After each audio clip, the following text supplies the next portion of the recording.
Olá, meu nome é Guilherme Valdívia, sou neurologista e o vídeo de hoje nós vamos comentar sobre como o sono é formado.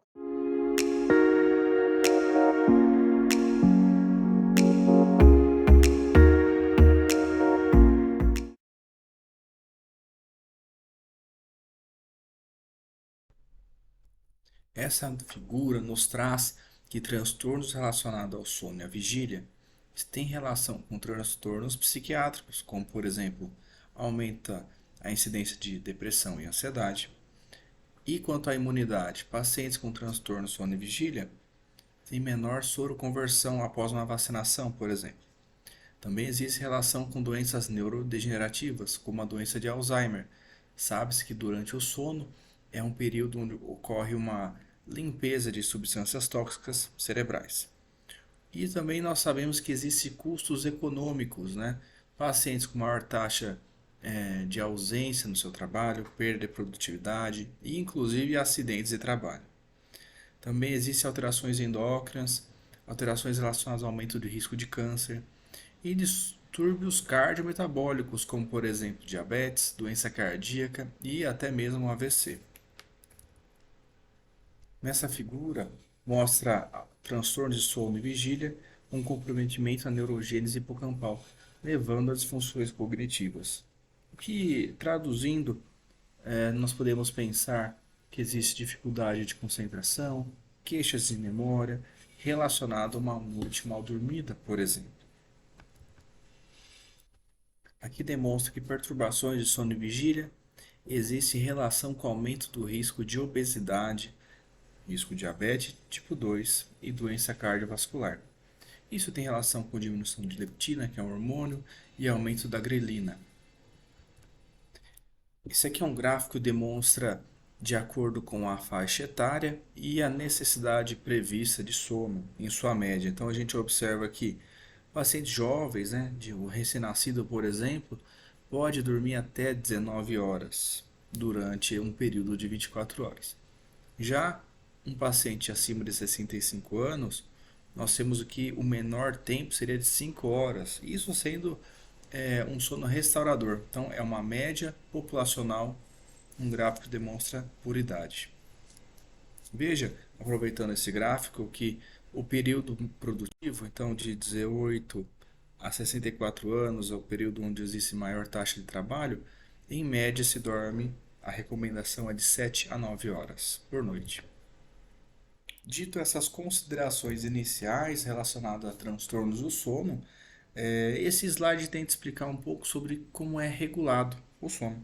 Então, o primeiro ponto é que existem dois grandes processos regulatórios. O primeiro é o processo homeostático, onde acontece a liberação de substâncias que promovem o sono. A mais importante aqui é a adenosina, e vamos interpretar como sendo a carga de sono. Ela aumenta durante a vigília e diminui durante o sono.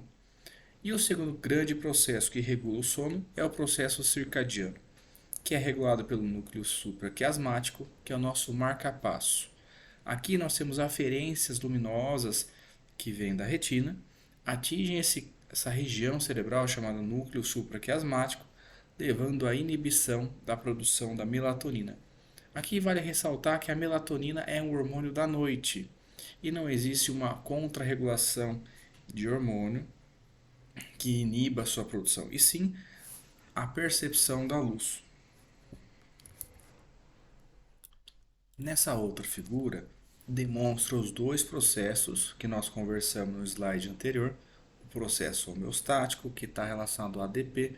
Veja que das 7 da manhã às 23 horas o ADP aumenta. E das 23 às 7, que é quando esse esquema demonstra o sono, ele diminui. Então a carga de sono aumenta durante o período diurno, ou o período que o paciente está em vigília, e diminui o ADP no período que ele está dormindo, no sono. E nessa figura demonstrada 23 horas às 7 da manhã. E aqui também demonstra o outro processo, o processo circadiano relacionado à exposição da luz.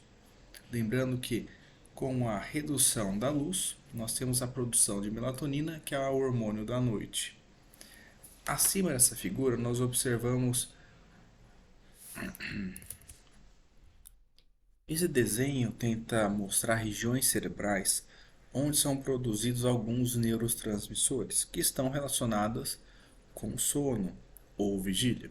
Então, os principais são o GABA, hipocretina, acetilcolina, dopamina, noradrenalina, serotonina e histamina.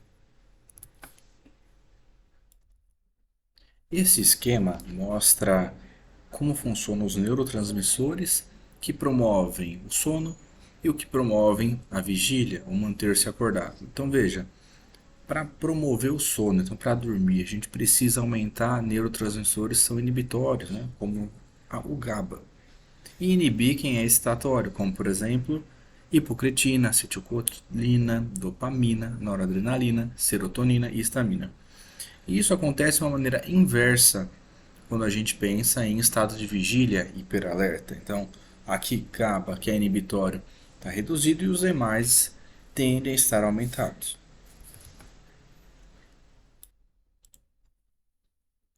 O sono é dividido em sono REM e sono não REM. Esse slide demonstra as fases do sono não REM. Nós dividimos em estágio 1, 2 e 3. Podemos chamar também de N1, N2 e N3. Cada fase com as suas características. A gente sabe que se dividirmos o sono em duas grandes metades, a primeira metade tem mais proporção de sono não REM e a segunda metade de sono REM. Aqui nós temos, por exemplo, o estágio N1, facilmente interrompido, é um sono leve. Aqui temos redução de atividade muscular, movimentos oculares são lentos. Já o N2, nós temos um sono um pouco mais difícil de ser interrompido e apresenta-se grafos elementos na polissonografia, chamado complexo K e fuso do sono. E o N3 é um sono mais profundo, é a fase restauradora, onde acontece a adenosina transformando-se em ATP. Substância essa que será gastada, metabolizada durante o dia. Então, o estágio N3 é o estágio onde acontece a restauração da energia, restauração metabólica.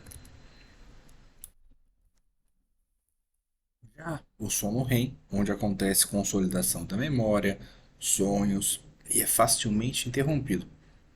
Aqui nós temos a atividade oculomotora, então dos olhos, nós temos ereção peniana, nós temos atonia muscular, ou seja, relaxamento da musculatura de todo o corpo. Há também perda do controle da temperatura e da sensibilidade do gás carbônico, que isso está relacionado à respiração.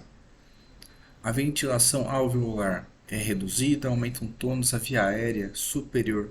Então a gente tem resistência nas vias aéreas superiores, resistência à entrada do ar. Há também redução da pressão cardíaca, da frequência cardíaca e da resistência vascular periférica. Todos esses achados a gente sabe que aumenta o risco de o paciente ter eventos respiratórios, como por exemplo apneia, hipopneia e eventos de dessaturação. Então, nesse vídeo conversamos sobre a higiene do sono, como o sono é formado, e você conhecia todos esses aspectos? Você dorme bem? Tem dificuldade para iniciar ou manter o sono? Confira as dicas sobre a higiene do sono nesse card. Até a próxima!